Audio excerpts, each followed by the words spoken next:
Africa, mapagsik na hinahampas ng alon galing Atlantic Ocean at mga bagong malalim. Ito ang tahanan ng mga Cape Fear Seal. Nandito sila para magpapamamatay. Sa Agos na tawagan ay Benguela, natitikman ang isa sa pinakamalaking pagsasalo sa buong mundo. Ang bilis ng mga isla, kaya kailangan makipagsabayan ng mga seal. Ang kanilang sensitive whiskers nakakadetect ng vibrations ng mga isla. Sa dagat, kaya nilang tumahulot ng 40 kilometers per hour. Ang grupo ito, milya-milya ang dinarayo up to 200 kilometers kada araw para mag-ingat ng pagkain. Bago bumalik sa Seal Island ng South Africa para makapag-uwi ng hapunan sa kanilang box.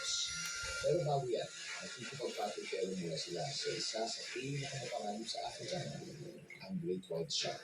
20 talampakan ang haba at 2 tonelada ang bigat ng dambuhala. Nagpapatrol sa paligid ng Seal Island ang isa sa pinakamalaking populasyon ng mga white sharks sa buong mundo.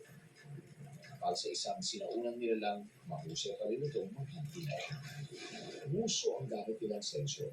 Natutukoy nito ang electric pulses ng mga gumagalaw sa ilalim. Specialized ang blood vessels niya.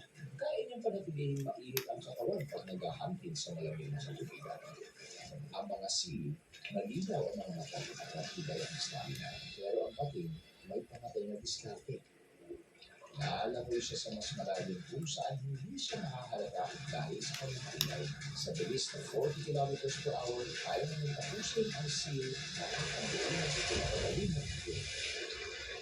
Ito ang santuaryo laban sa malulupit ng mga pating, ang kelp forest. Iniiwasan ng mga pating ang mga dahon, kaya payapa rito ang mga seal.